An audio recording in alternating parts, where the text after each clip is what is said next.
وكل محدثة بدعة وكل بدعة ضلالة وكل ضلالة في النار.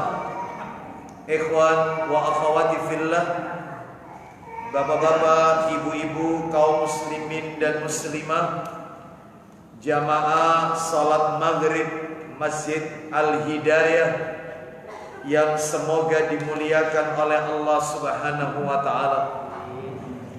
Kepada segenap pengurus yayasan dan takmir Masjid Al-Hidayah yang semoga dirahmati oleh Allah Subhanahu wa ta'ala.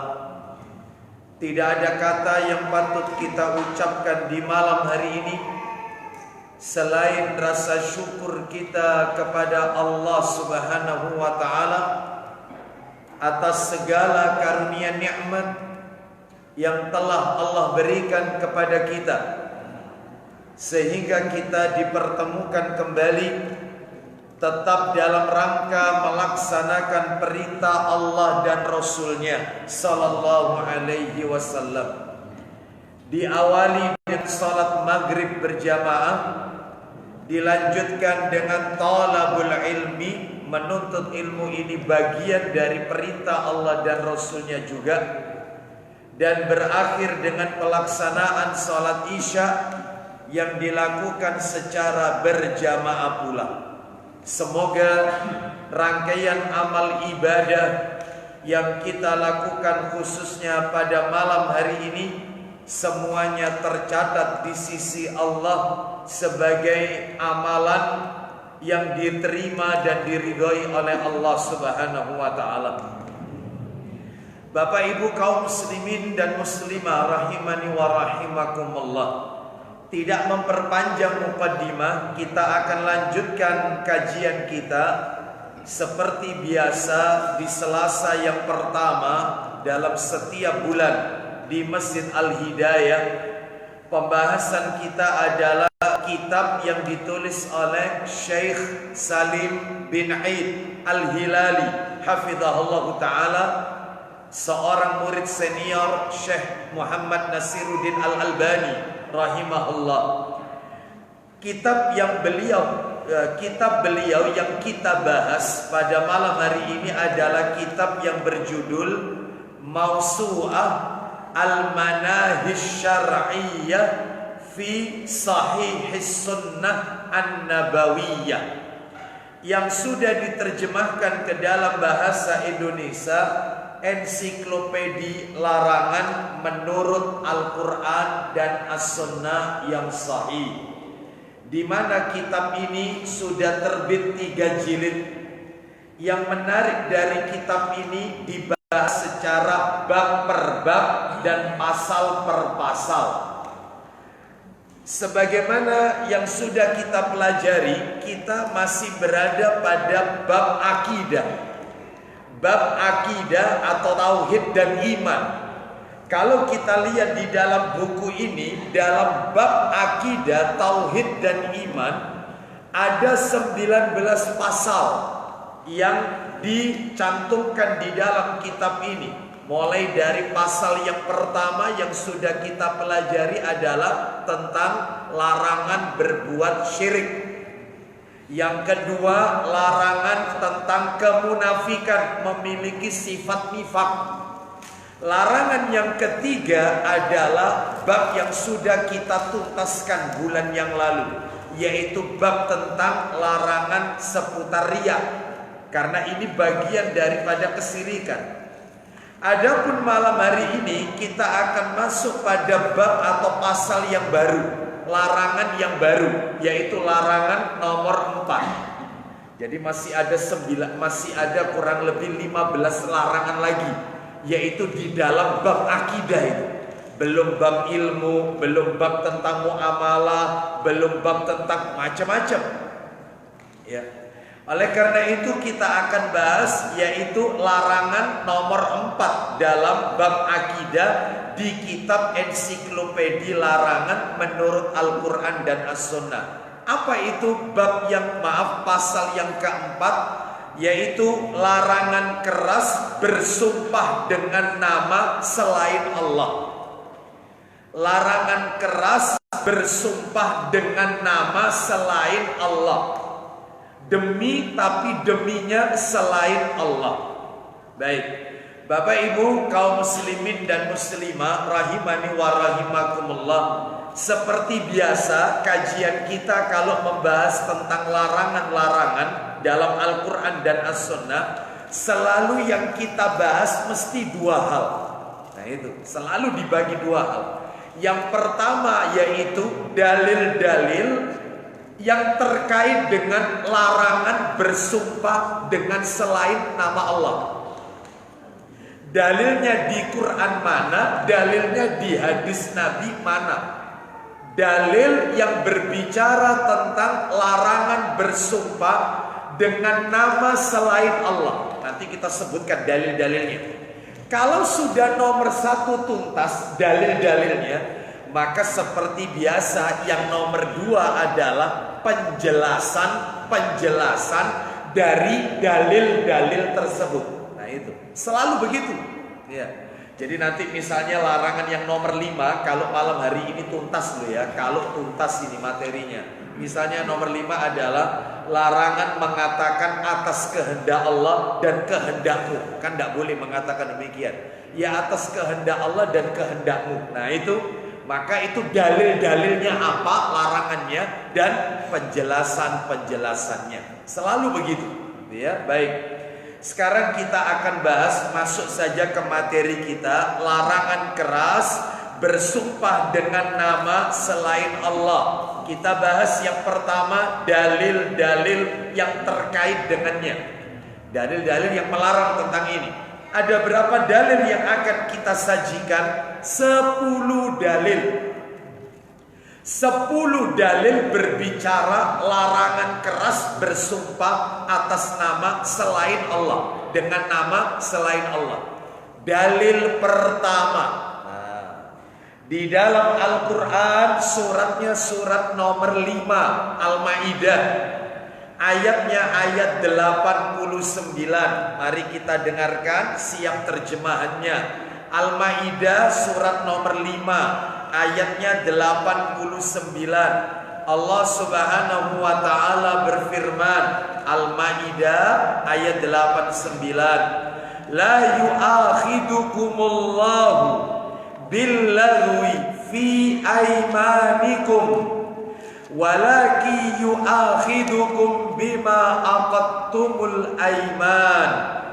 Fakaffaratuhu it'amu 'asharati masakina min awsati ma tud'imuna ahlikum aw kiswatuhum aw tahriru raqabah faman lam yajid fasiyamu salasati ayyam dzalika kaffaratu aymanikum idza halaftum wahfadhu aymanakum kadzalika yubayyinullahu lakum ayatihi la'allakum tashkurun. Silakan baca artinya.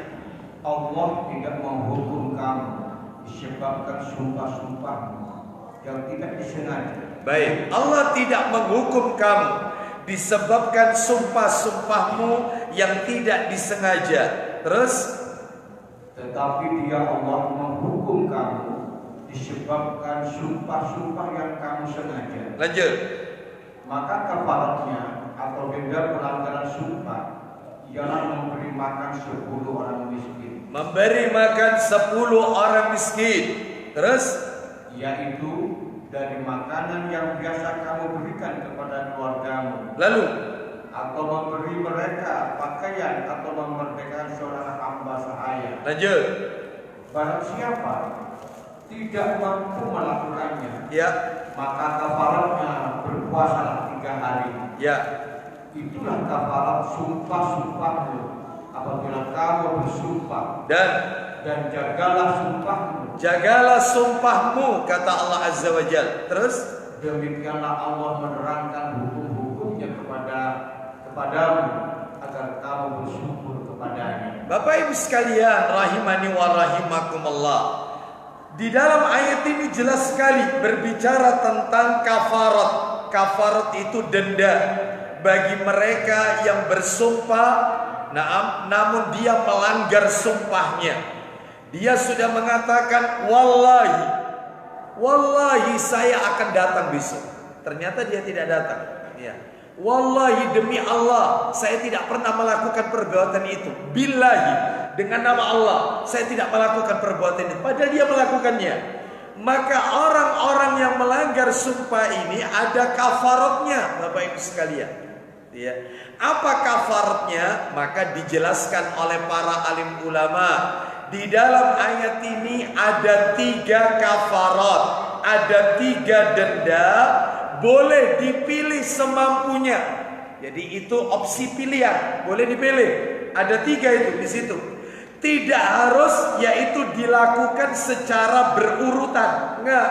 Atau dipilih urut, enggak.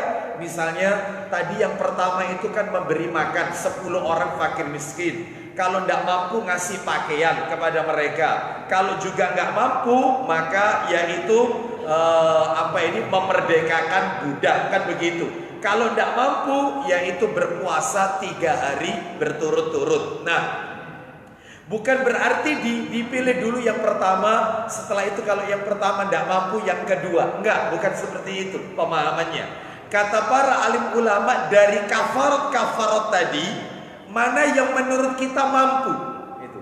Meskipun kita langsung memilih yaitu yang nomor 4. Sudah saya milih puasa 3 hari, tidak apa-apa, semampunya. Seperti itu.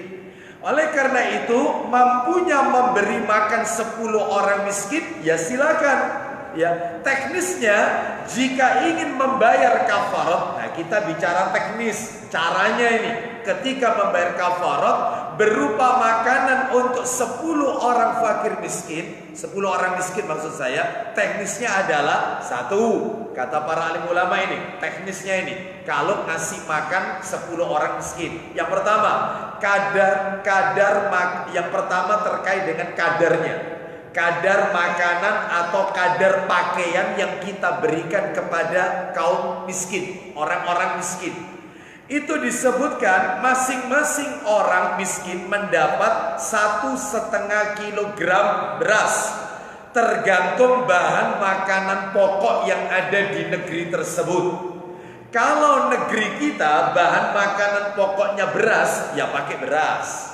Kalau di negeri-negeri yang lain, misalnya seperti di Arab Saudi, bahan makanan pokoknya adalah seperti gandum atau kurma, ya seperti di zaman Nabi, ya kurma atau misalnya gandum, maka ya pakai gandum atau kurma, ya seperti itu. Sekalipun orang di negeri kita makan sagu, orang Maluku, ya, maka tetap bahan makanan pokok nasional adalah beras, ya pakai beras. Ukurannya 1,5 kilogram kalau dikonversi ke kilogram, ya. Karena ukuran di zaman Nabi, beras jenis di zaman Nabi dengan di zaman kita tentunya beda.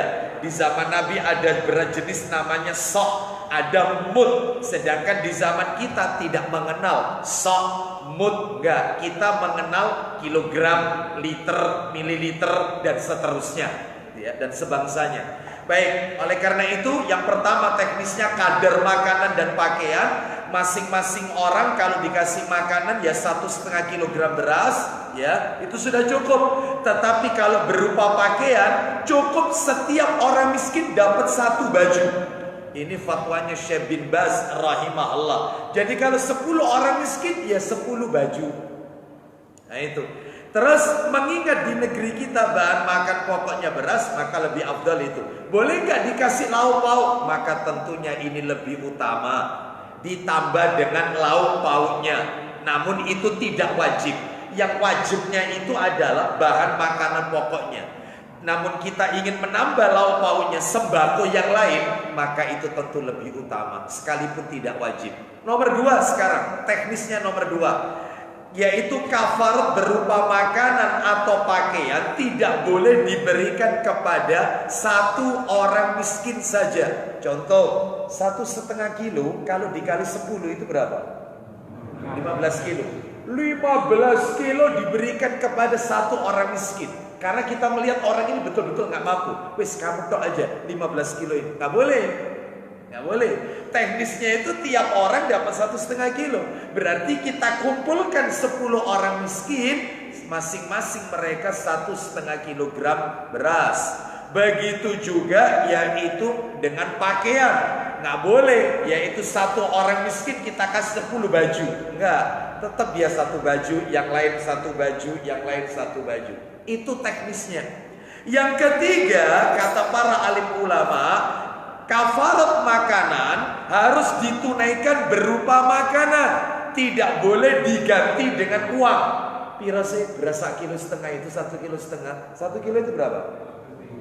15.000. 1,5 kilo berarti kurang lebih 20. Ya 22,5 kurang lebih. Ya 22,5 kali 10, anggap 220, anggap 230. Ini Pak untuk panjenengan 230.000 setara dengan beras 1,5 kilo kali 10. Nggak boleh. Karena ayatnya jelas dalam Al-Quran bukan uang, tetapi bahan makanan pokok. Seperti itu. Makanya termasuk zakat fitrah. Mohon maaf, zakat fitri itu yang betul ya. Zakat fitri, bukan zakat fitrah. Tapi nggak apa-apa, sebagian ulama memperbolehkan. Cuman yang benar itu zakat fitri adalah zakat bahan makanan pokok. Tidak boleh diganti, dirupakan dengan uang. Makanya ada beberapa masjid itu ketika Ramadan menjelang Idul Fitri, dia membuka yaitu penerimaan zakat fitri. Kami takmir masjid yaitu siapa misalnya ya, menerima zakat fitri yaitu beras 2,5 kilogram beras atau uang. Nah ini yang harus dikoreksi ini, atau uang. Nah boleh. Karena orang datang itu memberikan bahan makanan pokok. Seperti itu. Lah kadang-kadang ada sebagian masjid itu yang melakukan trik. Ya, gimana triknya? Masjidnya jualan beras. Jadi jamaah datang itu bawa uang. Atau masjidnya nggak jual beras, tetapi sebagai bentuk simbolis. Jadi masjidnya sudah nyiapkan beras 1 kantong 2,5 kilo. Orang datang bawa uang misalnya 50.000. Misalnya nih, Pak saya mau zakat 2,5 kilogram beras untuk saya. Ini Pak saya bayar. Oh iya, ini ya panjenengan terima beras ini, uangnya saya terima ya. Iya. Sekarang setorkan kembali kepada kami. Nah ini trik ini. Nggak boleh kayak begini. Ya. Dan itu kalau dilakukan di masjid haram, termasuk jual beli di dalam masjid. Nggak boleh. Tapi masjid Al-Hidayah enggak kan? Ya, baik kita lanjutkan. Jadi yaitu tetap dengan bahan makanan pokok. Baik Bapak Ibu sekalian rahimani wa rahimakumullah. Kenapa? Karena di ayat tersebut berkata tentang makanan, tidak bisa diganti dengan yang lain. Baik, jadi tadi ada 3 ya, yaitu kalau kita simpulkan tadi itu ada 3 intinya. Yang pertama adalah memberi makan 10 orang miskin atau pakaian atau pakaian ya, bukan dan. Yang kedua memerdekakan budak. Kalau tidak mampu dia nggak bisa nomor 2. Maka yang nomor 3 adalah yaitu puasa 3 hari dalam setiap puasa 3 hari. Nah puasa 3 hari. Apakah itu harus berurutan? Tidak harus berurutan. Yang jelas puasanya 3 hari. Wallahu a'lam bishawab. Sekarang kita lihat yaitu dalil yang nomor 2. Nah mulai nomor 2 sampai nomor 10 itu dalilnya ada di hadis. Jadi ayat Qur'annya cuma 1, larangan keras seputar bersumpah atas nama selain Allah. Bersumpah atas nama selain Allah itu dalilnya di Quran 1 tadi, Al-Maidah ayat 89. Sekarang kita lihat dalil yang kedua sampai nomor 10 itu ada di kitab Shahih Targhib wa Tarhib. Kitabnya yang saya bawa ini, jilidnya yaitu jilid 5. Semuanya ada di sini. Saya bacakan saja Bapak Ibu sekalian rahimani wa rahimakumullah. Yaitu Shahih Targhib wa Tarhib, nomor hadisnya 2951. Riwayat Bukhari, Muslim, Abu Dawud, Tirmidzi, An-Nasai dan Ibnu Majah. 2951 dari Ibnu Umar radhiyallahu anhuma, dari Nabi sallallahu alaihi wasallam, beliau bersabda, innallaha ta'ala yanhaakum an tahlifu bi abaikum, man kana halifan falyahlif billahi aw liyasmut. Artinya, sesungguhnya Allah Ta'ala melarang kalian bersumpah dengan bapak-bapak kalian. Siapa yang bersumpah, maka bersumpahlah dengan Allah, atau kalau tidak, diam saja, kata Nabi. Jadi orang yang dikit-dikit mengatakan demi bapakku, demi ibuku, nah ini ya, seperti itu. Nah ini maka haram hukumnya, karena dia bersumpah tidak memakai nama Allah. Nah ini baru dalil yang nomor 2 ini, larangan seputar bersumpah atas nama selain Allah. Dalil ketiga kita lihat, yaitu dalil riwayat Al-Hakim dalam kitab Sahih Targhib wa Tarhib. Wah ini keras ini dalilnya, yaitu nomornya 2952. Saya baca dari Ibnu Umar radhiyallahu anhuma, dia berkata, aku mendengar Rasulullah sallallahu alaihi wasallam bersabda, kullu yaminin yuhlafu biha dunallahi syirkun. Apa kata Nabi? Semua sumpah yang digunakan dalam bersumpah selain Allah itu syirik. Semua sumpah yang tidak pakai nama Allah itu syirik. Demi Ka'bah, demi bapak dan ibuku, demi dewa. Nah, dia biasanya orang-orang India, Hindu ya. Demi dewa, ya dewa Krishna, dewa apa katanya ya. Demi bapak ibuku, ya seperti itu. Demi Ka'bah, ya. Demi kemuliaan, ya. Demi Rasulullah, demi malaikat, demi Jibril. Ya tidak katakan demi Allah. Tidak katakan wallahi, tallahi, billahi. Enggak, tapi yang lain. Maka syirik, kata Nabi SAW. Pelakunya musyrik. Yes. Ya, sudah dijawab. Nanti ada kita bahas sumpah Satya Pramuka. Ya, sumpah Satria Pramuka demi kehormatan bangsa dan ya, syirik. Enggak boleh. Ya. Kalau di sini ada yang pernah ikut pramuka, hati-hati ya. Ada di sini ya. Baik, nanti kita akan bahas ya. Baik. Jadi nggak boleh, harus yaitu menyebut Allah Subhanahu wa taala. Kita lanjutkan, bersumpah atas nama selain Allah. Kita lanjutkan dalil ketiga. Hadis riwayat Abu Dawud, kitabnya sama semua di sini. Dalam kitab Sahih Targhib wa Tarhib. Ya. Nomornya 2954 dari Buraidah radhiyallahu an. Dia berkata, Rasulullah sallallahu alaihi wasallam bersabda, "Man halafa bil amanati falaysa minna." Siapa yang bersumpah dengan amanah, maka dia bukan dari kami, dia bukan kelompok golongan kami. Sumpah dengan amanah, ya, itu ya. Misalnya, mohon maaf ini, sumpah jabatan, tapi di dalamnya itu tidak menyebut nama Allah. Demi siapa yang disebut begitu ya?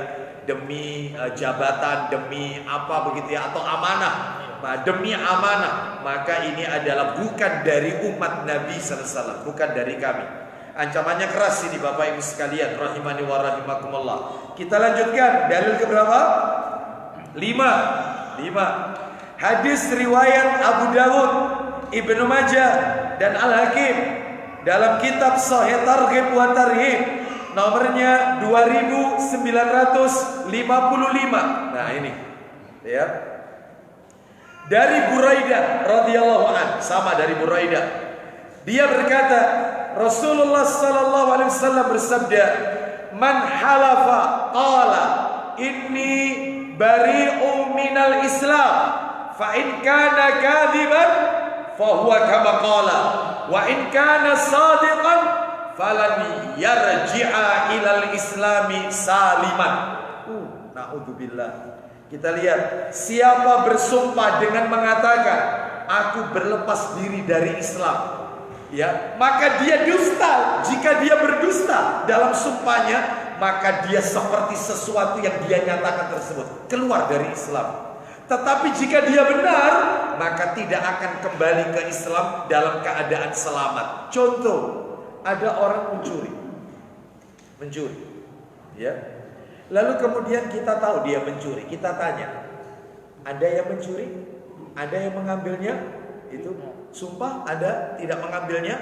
Sumpah Pak, aku metu Islam aku iki Pak. Ada nggak model-model kayak begini? Saya keluar dari Islam kalau saya nyuri. Saya nggak nyuri Pak.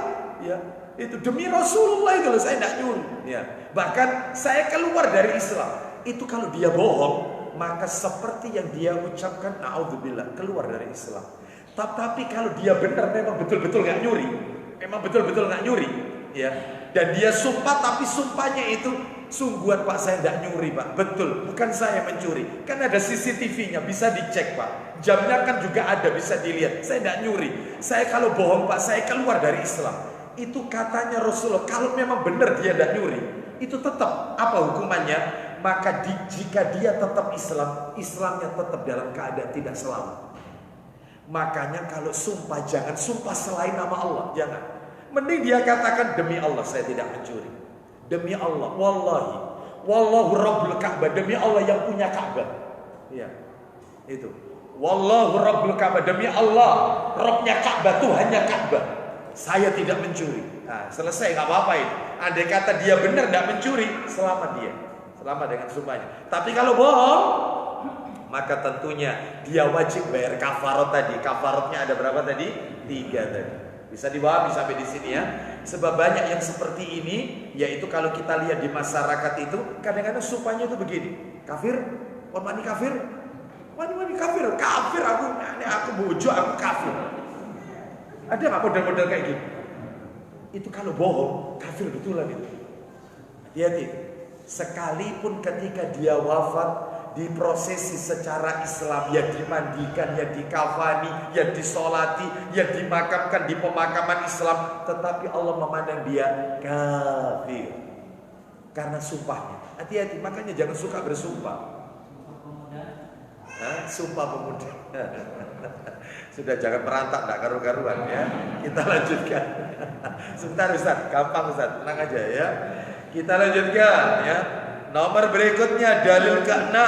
Dalil ke-6 yaitu riwayat Abu Ya'la dan Al-Hakim dalam kitab Sahih Targhib wa Tarhib nomornya 2956 dari sahabat Abu Hurairah radhiyallahu an. Dia berkata, Nabi sallallahu alaihi wasallam bersabda, "Man halafa ala yaminih fahuwa kama halafa in qala huwa yahudiyyun fahuwa yahudiyyun wa in qala huwa nasraniyyun fahuwa nasraniyyun wa in qala huwa bari'un minal islam fahuwa bari'un minal islam wa man da'a du'a al jahiliyah fa innahu min jusa jahannam." Qalu ya Rasulullah wa in sama wa shalla, qala wa in sama wa shalla. Artinya, siapa yang bersumpah atas suatu sumpah, dia sumpah dengan mengucapkan sesuatu, maka ia seperti yang dia sumpahkan itu. Apabila dia bersumpah menyatakan dia Yahudi, aku nek bojo, aku dudu wong Islam, aku dadi wong Yahudi, saya akan jadi orang Yahudi, naudzubillah, maka dia Yahudi. Dan bila dia menyatakan dia Nasrani Kristen, maka dia Nasrani atau Kristen. Serta dia jika bersumpah berlepas diri dari Islam, aku nek bojo, aku metu Islam, berlepas dari Islam, maka dia berlepas dari Islam. Siapa yang menyerukan dakwah jahiliyah, maka ia termasuk tumpukan batu neraka jahanam. Mereka bertanya, wahai Rasulullah, meskipun orang yang suka sumpah tadi itu, temenan aku gak bojo, aku nih bojo, aku metu Islam, meskipun yang ucapan itu sholat, puasa, katanya sahabat, Meskipun mereka rajin puasa, rajin salat, Nabi menjawab, walaupun dia rajin puasa, rajin salat, dia berada seperti yang dia ucapkan tadi. Yahudi ya Yahudi, Nasrani ya jadi Nasrani, lepas dari Islam, keluar dari Islam. Bahaya. Makanya kalau dagangan, jangan dikit-dikit, demi Allah barangnya bagus ini Pak, sudah nggak ada lagi barang ini ya. Ini barang kualitas premium ini Pak, ya demi Allah saya nggak bohong. Padahal itu KW. No, ya. Baik, hati-hati dalam bersumpah, hati-hati ya. Seperti itu. Suami bilang, demi cintaku padamu, kena ini sudah kena. Demi cintaku. Sumpah itu demi Allah, bukan demi cintaku. Hati-hati loh. Hati-hati. Sering kali sadar gak sadar, kadang-kadang lisan ini berkata, yaitu bersumpah dengan nama selain Allah. Ya, baik kita lanjutkan. Sekarang yaitu sudah masuk Isya? Belum ya? Sekarang kita lanjutkan dalil ketujuh. Dalil ketujuh, Bapak Ibu sekalian, hadis riwayat Bukhari, Muslim, Abu Dawud, Tirmidzi, An-Nasai dan Ibnu Majah dalam Sahih Targhib wa Tarhib 2957 yaitu dari Sabit bin Ad-Dhahhak radhiyallahu an. Dia berkata, Rasulullah SAW bersabda, man halafa bimillatin ghairil islami kadiban fahuwa kama qala. Siapa yang bersumpah dusta dengan selain agama Islam, maka dia seperti yang dia nyatakan. Ya, seperti itu. Kadang-kadang seorang anak yaitu melakukan sesuatu disumpah sama orang tuanya. Benar kamu tidak bujuk sama mama, sama papa? Mau sumpah, berani sumpah? Tak sumpah Quran loh kan? Nggak boleh. Quran kok dijadikan sumpah, apalagi yang lebih parah, sumpah pocong ya, gelem ya? Sumpah pocong. Ada nggak sumpah pocong? Istilah sumpah pocong ada nggak? Ini semua adalah menyelisih Islam. Hati-hati ya. Kadang-kadang orang tuanya, suami bilang sama anak, sama istrinya, kamu sudah melakukan, aku tahu kau bohong. Ya, kau gelem tak suka Quran? Ayo, Quran itu taruh di atas kepalanya. Nggak ada yang kayak begini, nggak ada. Atau tangannya suruh menyentuh Quran, nggak ada yang kayak begini. Nabi tidak pernah mengajarkan begini. Cukup dia suruh bersumpah, demi Allah, sumpah, demi Allah. Nah, seperti itu ya. Demi Allah saya tidak selingkuh. Suruh ucapkan 3 kali. Demi Allah saya tidak selingkuh. Demi Allah saya tidak selingkuh. Dan yang keempat kata Rasulullah, maka ucapkan demi Allah, jika yang saya katakan ini salah, maka saya siap menerima hukuman azab dari Allah. Itu yang keempat itu. Itu istilahnya di dalam syariat itu namanya itu apa? Li'an, yaitu menyumpah. Ya, pasangan suami istri dalam seperti itu diajarkan. Baik. Bapak Ibu sekalian rahimani wa rahimakumullah. Baik, ini jadi dalil yang ke-7. Sebelum beranjak dalil ke-8, kita dengarkan kumandang adzan dulu. Setelah itu kemudian kita lanjutkan dalilnya ada di hadis Abu Dawud. Ada di hadis Abu Dawud nanti. Baik, kita skors dulu kajian kita dengarkan kumandang adzan Isya. Wassallallahu ala nabiyyina wa ala alihi washabihi wasallam. Silakan. Sudah masuk kan? Sudah. Minta tolong Abu Dawud takbir. Ya, monggo. Abu Dawud jilid 2.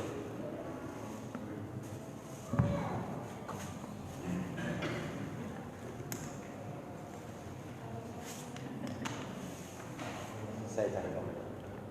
Biar. Allahu Akbar.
Alhamdulillah.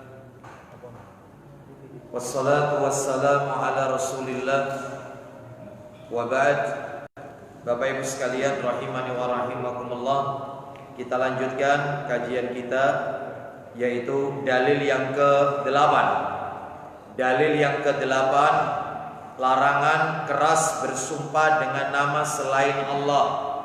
Dalil yang ke-8 adalah riwayat Abu Dawud dalam kitab Sunan Abu Dawud, hadis nomor 3248 dari sahabat Abu Hurairah radhiyallahu an. Silakan Ustaz. Silakan. Dari Abu Hurairah radhiyallahu anhu, ia berkata, Ya. Rasulullah Muhammad sallallahu alaihi wasallam bersabda, Apa isi sabdanya? kalian dilarang bersumpah dengan nama ayah, ibu atau sejenisnya. Ya. Sebagaimana dilarang bersumpah kecuali dengan nama Allah. Terus Janganlah bersumpah dengan nama Allah kecuali kalian sebagai pihak orang yang benar. baik. Jelas sekali di dalam hadis ini larangan bersumpah memakai nama ayah, ibu atau yang selainnya, tetapi dianjurkan bersumpah dengan memakai nama Allah Subhanahu wa taala. Kita lanjutkan sekarang Sahih Muslim. Saya bawa ini kitabnya, saya bacakan. Yaitu di dalam hadis riwayat Muslim, nomor hadisnya yang asli dulu ya, nomor asli dicetakan kitab aslinya nomor 1645. Adapun dicetakan terjemahan nomornya 1629. Beda. Jadi nomor aslinya 1645, sedangkan di nomor cetakan terjemahan 1629. Saya bacakan pendek hadisnya dari Uqbah bin Amir radhiyallahu an, dari Rasulullah sallallahu alaihi wasallam bersabda, kafaratun nadri kafaratul yamin. Dendanya nadar dengan dendanya sumpah sama. Denda nadar sama dengan denda sumpah. Kalau panjenengan tadi sudah mendengarkan Al-Maidah ayat 89, denda kafaratnya sumpah: 1. Memberi makan atau pakaian 10 orang miskin. Yang kedua, membebaskan budak. Yang ketiga, berpuasa 3 hari. Maka dendanya nadar itu juga sama sebagaimana hadis ini. Denda nadar sama dengan denda sumpah. Mungkin panjenengan bertanya dalam hati, apa Ustaz bedanya sumpah dengan nadar ini? Ya, apa bedanya sumpah dengan nadar? Kata para alim ulama, bedanya kalau nadar itu ditujukan untuk beribadah kepada Allah. Makanya nadar itu bagian dari ibadah, dan tidak boleh nadarnya itu nadar maksiat, nggak boleh.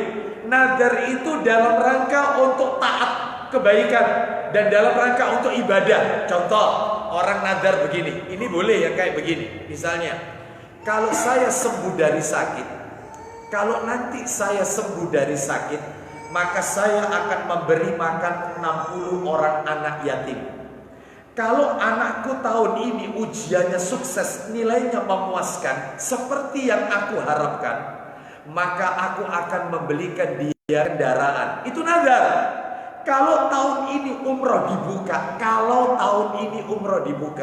aku akan mengumrohkan orang tuaku dan bersama, yaitu dengan keluargaku yang lain. Aku ingin mengumrohkan orang tuaku yang telah wafat, ingin mengumrohkan orang tuanya yang sudah wafat. Itu nadar. Nadar itu mestinya baik mestinya. Sebab ada nadar itu maksiat dan tidak boleh, dan itu dosa. Contoh, para pendemo.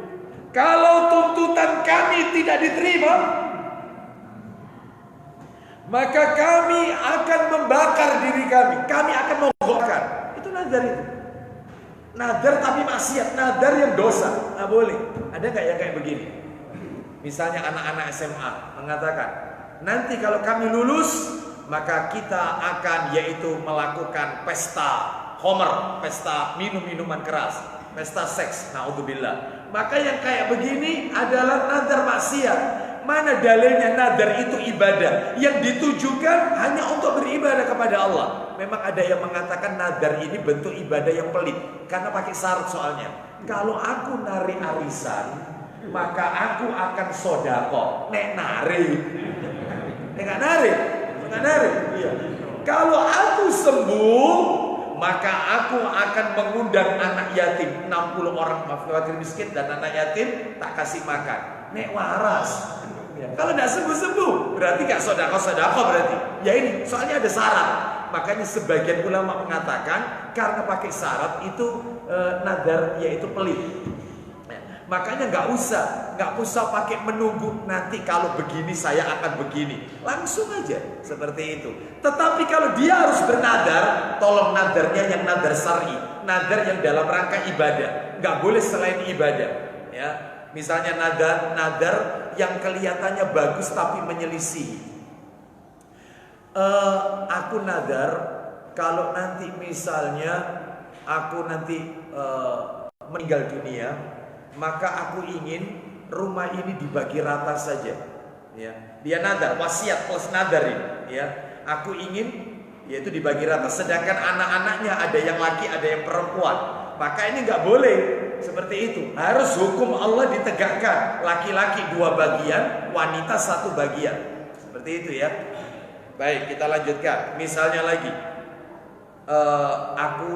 aku ingin kalau nanti ini aku hafal Quran misalnya, ya, aku hafal Al-Quran 30 juz, 114 surat, aku ingin menikah lagi.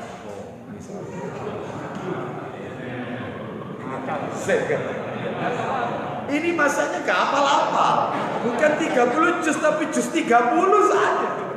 Itu yang dihafalkan. Nah, itu. Baik. Jadi itu harus ditunaikan betul itu. Kalau orang yang meninggal, Ustaz, orang yang meninggal, keburu nadar tidak dilakukan. Misalnya dia nadar, kalau aku sembuh dari sakit, aku pengen puasa sebanyak sekian hari. Itu keburu meninggal, tapi dia sudah terlanjur nadar. Maka walinya, ahli keluarganya harus mengqadha nadarnya tersebut. Karena itu bagian dari janji. Nah, jadi kalau nadar itu untuk ibadah kepada Allah. Mana dalilnya? Dalilnya adalah hadis riwayat Muslim. Kitabnya ada di saya ini. Yaitu nomornya, nomor asli ya, 1641, 1641. Atau nomor asli atau nomor cetakan terjemahan 1625, 1625. Saya bacakan. Dari Imran bin Husain. Bukan Husain ya, karena pakai sad. Husain radhiyallahu an, dia berkata, Rasulullah SAW bersabda, la wafa'a li nadarin fi maksiatin wala fi ma la yamlikul abdu wa fi riwayat ibni Hujr, na'am, la nadara fi maksiatillah. Artinya tidak boleh melaksanakan nadar berupa maksiat, dan tidak boleh pula orang melaksanakannya. Menurut riwayat Ibnu Hujr, tidak boleh bernadar berupa maksiat kepada Allah. Jadi nadar itu ujung-ujungnya untuk ibadah kepada Allah. Lah kalau sumpah beda. Sumpah ini tujuannya untuk menetapkan, untuk memantapkan, untuk menguatkan tauhid, untuk menguatkan. Contohnya, ya contoh, demi Allah, saya besok akan mendatangi rumah orang itu untuk menguatkan. Ini bukan nadar, ini untuk menguatkan. Seperti itu. Yang apabila itu dilanggar, ternyata dia nggak jadi ke sana, nggak ke rumah orang itu, ya sama kafaratnya seperti kafaratnya nadar tadi, atau nadar sama dengan kafaratnya sumpah kalau nggak ditepati, itu ya. Baik Bapak Ibu sekalian, misalnya lagi demi Allah, ya saya nggak akan pergi ke tokonya orang itu, saya nggak akan beli produk itu lagi, demi Allah. Nah ini, maka ini sumpah untuk menguatkan, memantapkan. Jadi memang tidak selalu tujuannya untuk ibadah. Saya teruskan aja dikit. Yang kedua, bedanya sumpah sama nadar. Bedanya sumpah sama nadar. Kalau nadar bentuknya pakai syarat, nadar itu pakai syarat. kalau saya begini maka saya akan begini. Kalau misalnya terjadi seperti ini, saya akan begini. Ada syaratnya itu kalau nadar. Tetapi kalau sumpah bentuknya mutlak, nggak pakai syarat, ya, nggak pakai syarat, ya. Demi Allah, yaitu saya besok akan apa? Demi Allah, saya akan melakukan apa? Itu ya. Tanpa ada jika saya begini maka saya akan, nah itu nggak ada. Nggak ada. Itu kalau sumpah. Bisa dipahami sampai di sini?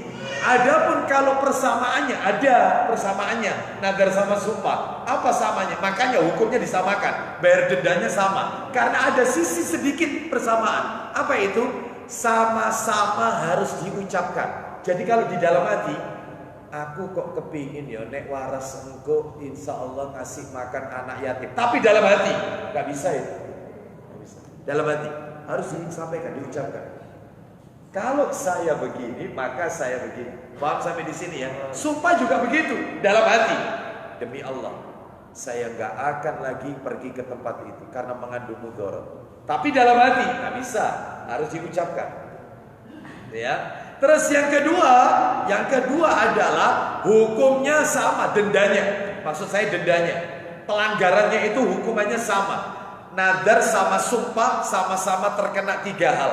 Ngasih makan 10 orang miskin atau pakaian. Yang kedua membebaskan budak. Atau yang ketiga pilihan terakhir puasa 3 hari. Nah itu ya.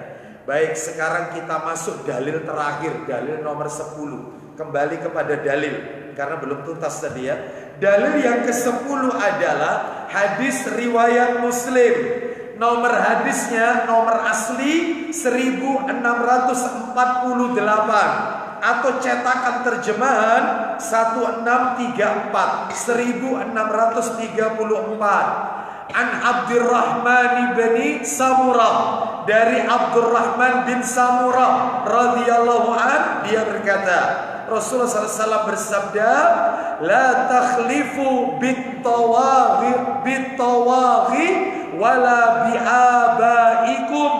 Janganlah kalian bersumpah dengan menyebut nama-nama tauhid berhala. Tak boleh. Dan jangan pula dengan menyebut nama bapak-bapak kalian. Nggak boleh. Ya. Baik, 10 dalil sudah kita sampaikan. Masuk pembicaraan yang nomor 2, penjelasan dari 10 dalil ini. Nah, penjelasannya, rinciannya. Ternyata kalau kita lihat, ternyata rinciannya ada 14. Sampai jam berapa ini kira-kira? Ya. 14 penjelasannya. Baik, Bapak Ibu sekalian, rahimani wa rahimakumullah. Kita sebutkan beberapa saja, ya. Baik, kita sebutkan beberapa saja. Nomor 1, penjelasannya ini, penjelasannya. Yang pertama, bersumpah artinya menguatkan suatu objek pembicaraan. Menguatkan, tujuannya sumpah itu untuk menguatkan. Iya.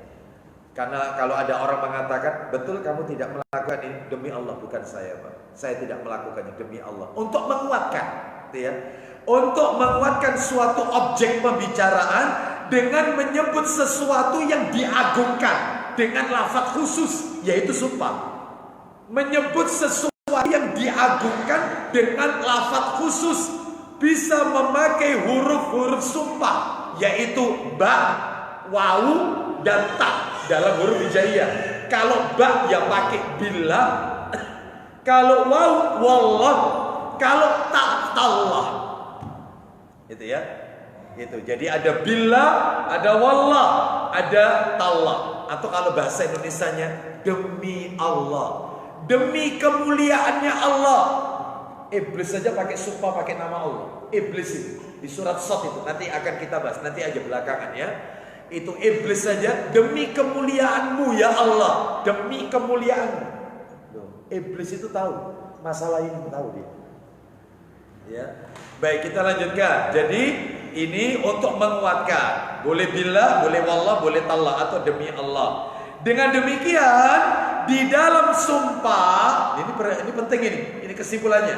Ini masih nomor 1 ya. Dengan demikian di dalam sumpah terkandung sikap pengagungan kepada nama yang disebut dalam sumpah tersebut. Jadi kalau dia mengatakan wallah, demi Allah, itu berarti dia mengagungkan Allah. Ya, billah, dengan Allah, dengan nama Allah. Ya, itu bismillah, dengan menyebut nama Allah. Oh. Dia mengagungkan Allah Azza wa Jalla. Ya. Sedangkan pengagungan itu bagian dari ibadah, Bapak Ibu. Pengagungan itu bagian dari ibadah. Dan mengagungkan sesuatu tidak boleh ditujukan kepada selain Allah. Pengagungan itu hanya kepada Allah Rabbul Izzati. Maka kalau ada orang bersumpah, dia menyebut sumpahnya, mengagungkannya tidak memakai nama Allah, maka syirik. Karena pengagungan itu ibadah. Lah tidak ada yang kita agungkan kecuali Allah Azza wa Jalla. Makanya orang yang mengatakan demi Lata, demi Uzza, demi Dewa, demi bapakku, berarti dia mengagungkan. Untuk menguatkan pembicaraannya, dia pakai satu nama untuk menguatkan objek pembicaraannya, mengagungkan apa yang dia ucapkan. Nah ini nggak boleh kalau selain Allah, harus hanya kepada Allah. Paham sampai di sini? Ini nomor satu. Yang nomor dua, bersumpah dengan menyebut nama selain Allah adalah syirik. Tadi sudah kita dengarkan dalilnya, syirik. Dan pelakunya disebut musyrik. Orang yang berbuat syirik namanya musyrik. Sebab sumpah tersebut terkandung pengagungan kepada selain Allah. Lah gimana wong dia menyebut demi bapakku, demi Ka'bah, demi Jibril, demi malaikat, demi Rasulullah, dia agungkan? Tak boleh. Ya, tak boleh. Mengagungkan itu hanya kepada Allah. Jadi kalau selain Allah itulah syirik. Ya, misalnya ini orang mengatakan yaitu demi Ka'bah, demi Rasul, demi langit, ya, demi langit yang 7, ya. Ustaz ada Ustaz di dalam Quran itu Ustaz, wal asr, demi masa. Ya, wal laili, demi waktu malam. Allah bersumpah pakai ciptaannya. Pakai ciptaannya. Wadduha, demi waktu duha. Itu ya. Gimana Ustaz? Allah bersumpah dengan makhluknya. Maka nanti kita bahas. Sabar ya, satu persatu dulu ya. Sabar ya, nanti pada gilirannya akan ketemu itu. Kita lanjutkan dulu sebentar.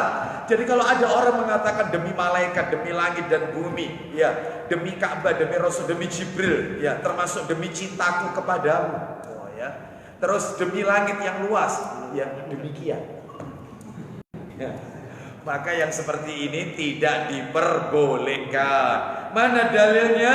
Silakan dibuka, dibantu dicarikan Pak Dedi. An-Nasainya ada di situ, An-Nasai. Dibantu dicarikan. Ya supaya cepat. Nomornya 3782 awal-awal An-Nasai ya. An-Nasai awal-awal 3782 dari Kutailah. Kutailah ini bukan Kutaibah, Kutailah nama seorang wanita ya, Kutailah. Silakan dibaca Ustaz 3782. Baca. Ayo. Dari Kutailah, seorang wanita dari kabilah Juhaina. Terus bahwa seorang Yahudi datang kepada Nabi Muhammad SAW. Lalu beliau bersabda. Apa kata Nabi SAW kepada orang Yahudi itu? Silakan. Sesungguhnya kamu menyembah sejumlah Tuhan dan sesungguhnya kamu berbuat syirik. Terus kalian mengatakan Allah berkehendak dan kamu berkehendak. Lanjut. Dan kamu pun berkata, ya, demi Ka'bah. Terus maka Nabi Muhammad SAW memerintahkan kepada mereka, ya, bahwa jika mereka ingin bersumpah, ya, maka hendaklah mereka berkata, demi Tuhan pemelihara Ka'bah. Baik, demi Rabbul Ka'bah. Wallahu Rabbul Ka'bah, demi Allah pemilik Ka'bah. Itu boleh. Tapi kalau wal Ka'bah, demi Ka'bah, nah ini tidak mencantumkan Allah, nggak boleh. Ya. Jadi Nabi bilang sama orang Yahudi, kalian ini banyak menyembah Tuhan. Kalian ini termasuk melakukan perbuatan syirik. Kalian ini kalau bersumpah, sumpahnya nggak pakai nama Allah. Makanya kalau kalian bersumpah pakai nama Allah. Terus lanjut, belum selesai itu Ustaz. Lanjut, jalan cerita berikutnya. Terus, Dan hendaklah mereka berkata, Allah telah berkehendak. Kemudian kamu berkehendak. lanjut. Masih ada Ustaz? Sudah selesai ya. Jadi di situ disebutkan Yahudi diberi nasihat oleh Nabi Sallallahu Alaihi Wasallam bahwasanya mereka kalau bersumpah, yaitu sumpah mereka adalah tidak menyebut nama Allah, tetapi dengan nama-nama Tuhan selain Allah. Termasuk begini Ustaz, demi Tuhan. Iya, jangan, nggak boleh. Demi Tuhan saya tidak bohong. Demi Tuhan saya tidak ambil. Jangan. Yang benar adalah demi Allah. Baik, kita lanjutkan. Nomor 3. Boleh bersumpah dengan menyebut sifat Allah. Boleh bersumpah dengan menyebut sifat Allah. Karena sifat itu mengikuti zat yang disifati. Contohnya, menyebut demi kemuliaannya Allah. Lah ini yang tadi saya singgung. Ayo dibuka Al-Qur'annya. Iblis mengatakan demi kemuliaan Allah, yaitu surat Sad, surat nomor 38, ayatnya 82. Surat Sad ayat 82. Baik, sebentar lagi kita akhiri ya. Ayat 82 surat Sad ayat 82. Nah, di mana di situ dikatakan qala fabi izzatika la ughwiyannahum ajma'in. Silakan Ustaz. Iblis menjawab, Apa kata iblis? demi kemuliaanmu, pasti aku akan menyesatkan mereka semuanya. Demi kemuliaanmu. Mu di sini siapa? Allah Azza wa Jalla. Pasti kami akan menyesatkan mereka semuanya. Jadi iblis berjanji akan menyesatkan manusia pakai sumpah. Sumpahnya pakai sifatnya Allah, Al-Izzah, Al-Aziz. Al-Aziz, demi kemuliaanmu. Wa bi izzatika. Nah itu. Baik, jadi boleh Ustaz ya, orang itu mengatakan misalnya, yaitu Wallahu Rahman, demi Allah yang Maha Rahman. Ya. Wallahu Salam, demi Allah yang Maha, yaitu memberi keselamatan, yaitu menyebutkan salah satu sifat Allah Subhanahu wa taala, Asmaul Husna. Itu sama, mewakili ya. Kita lanjutkan, yaitu terakhir yang nomor 4. Kita tutup sampai nomor 4 ya. Sampai nomor 4 karena nomor 5 ini butuh rincian-rincian. Nomor 4, karena besarnya dosa bersumpah. Ya. Karena besarnya dosa bersumpah dengan menyebut selain nama Allah. Besar, dosa besar ini. Bersumpah pakai selain nama Allah. Sampai-sampai sahabat Abdullah bin Mas'ud radhiyallahu an, beliau mengatakan, lah ini sebentar lagi saya bacakan ini. Apa kata beliau? Beliau mengatakan demikian. Kalau aku bersumpah dengan menyebut nama Allah dengan dosa, hal itu lebih aku sukai daripada bersumpah secara jujur tapi dengan nama selain Allah. Katanya Ibnu Mas'ud radhiyallahu an, aku bersumpah pakai nama Allah demi Allah, tapi aku bojo, aku dusta. Itu lebih aku sukai daripada aku bersumpah yaitu pakai nama selain Allah meskipun aku jujur. Iya. Kenapa alasannya? Wah, kalau ditanya kenapa, ada kaitannya yang nomor 5 sekarang. Ya apa ini? Dilanjut ini ya. Apa dilanjut ya? Dilanjut satu biar tidak penasaran ya. Kenapa alasannya? Kok bisa orang bersumpah demi Allah, pakai nama Allah lah ini, demi Allah saya tidak melakukan ya, seperti itu. Tetapi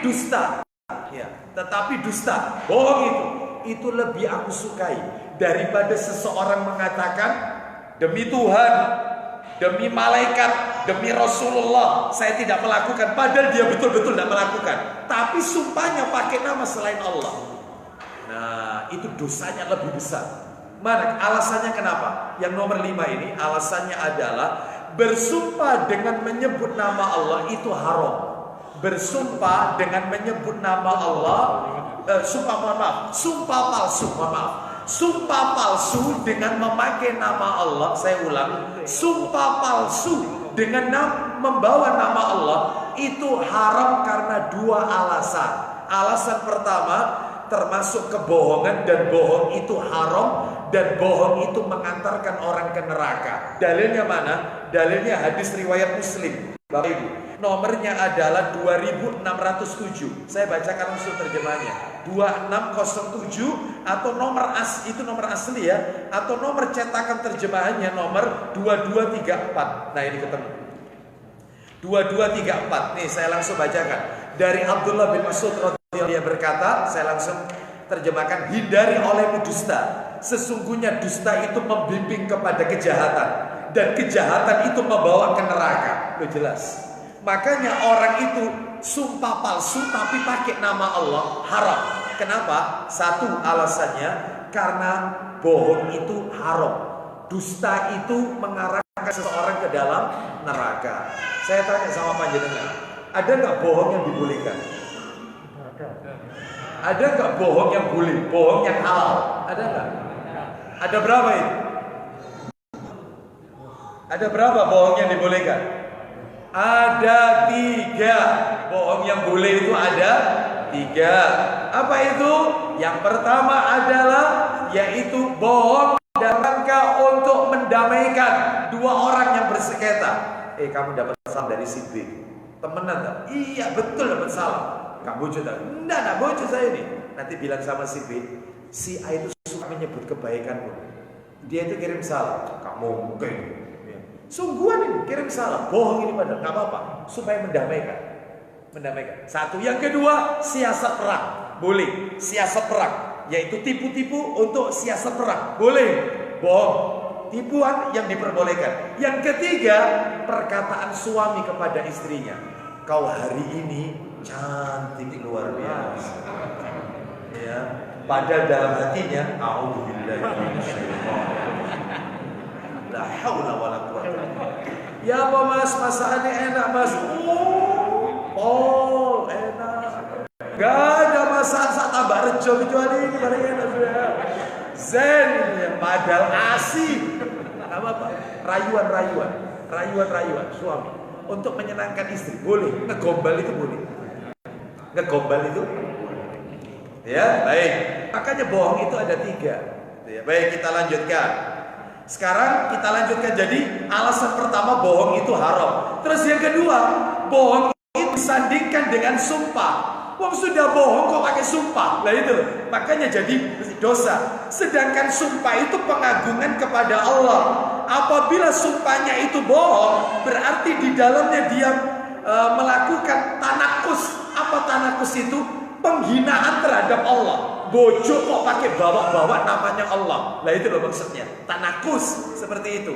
Karena menjadikan nama Allah sebagai penguat kebohongannya. Demi Allah Pak, saya tidak korupsi. Padahal dia yang korupsi, jelas. Wong rekeningnya itu ketahuan, kelihatan. Nah, ini enggak, ini Pak mungkin salah transfer. Demi Allah saya tidak pakai uangnya masjid. Ya, betul demi Allah saya. Padahal dia. Lah ini namanya bohongnya dosa besar ini. Seperti itu. Oleh karena itu sumpah dengan menyebut nama Allah suatu kebohongan menurut sebagian ulama dan dosa. Beda sekarang, beda. Jujur, tidak bohong, tapi sumpahnya pakai nama selain Allah. Demi Tuhan, demi Ka'bah, demi malaikat, tapi jujur orangnya. Itu katanya ulama, lebih besar lagi. Karena pakai nama selain Allah itu syirik. Lah kalau yang tadi kasus tadi tidak syirik itu, cuman bohong.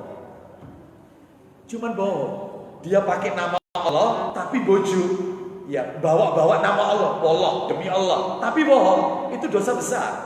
Karena pakai bawa nama Allah. Baik, tetapi lebih besar lagi bersumpah dengan nama selain Allah padahal dia jujur. Karena apa? Karena syirik ini lebih besar dari keburukan dusta. Dan lebih besar pula dosanya dari keburukan bersumpah dengan menyebut nama Allah untuk kebohongan. Nah, Seperti itu Bapak Ibu sekalian. Wallahu a'lam bishawab. Sebab syirik ini luar biasa karena orang yang pakai sumpah dengan menyebut nama selain Allah itu tadi disebutkan syirik. Pelakunya disebut apa? Musyrik. Wallahu a'lam bishawab. Sudah jelas sampai di sini Bapak Ibu? Insya Allah jelas ya. Saya potong sampai 5 poin saja. Insya Allah poin-poin berikutnya kita akan lanjutkan pada kesempatan-kesempatan yang akan datang, insya Allah. Seperti Allah bersumpah dalam Al-Quran, surat Al-Balad, ya, surat Al-Lail, ya, termasuk surat Asy-Syam, wa syamsi wa demi, ya, apa? Syam itu apa? Syam, matahari. Loh, bersumpah pakai nama ini apa maksudnya? Itu nanti kajian-kajian berikutnya.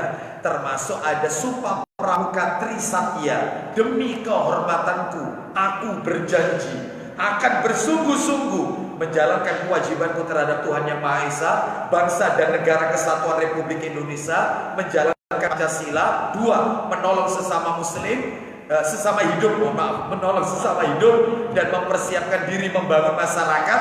3. Menepati dasar dharma, ketentuan moral. Nah, ini ada kata-kata demi kehormatanku. Nah, ini bagaimana hukumnya dan sumpah-sumpah yang lain nanti ya. Wallahu a'lam bishawab. Jadi ini penting sekali. Insya Allah kita akan lanjutkan pada kajian-kajian berikutnya. Baik, saya tidak buka tanya jawab karena memang materinya belum tuntas. Kita akhiri dengan kafaratul majelis. Wassallallahu ala nabiyyina wa ala alihi washabihi wasallam. Subhanakallahumma wa bihamdika asyhadu an la ilaha illa anta astaghfiruka wa atubu ilaik. Wa akhiru da'wana alhamdulillahi rabbil alamin. Assalamualaikum warahmatullahi wabarakatuh.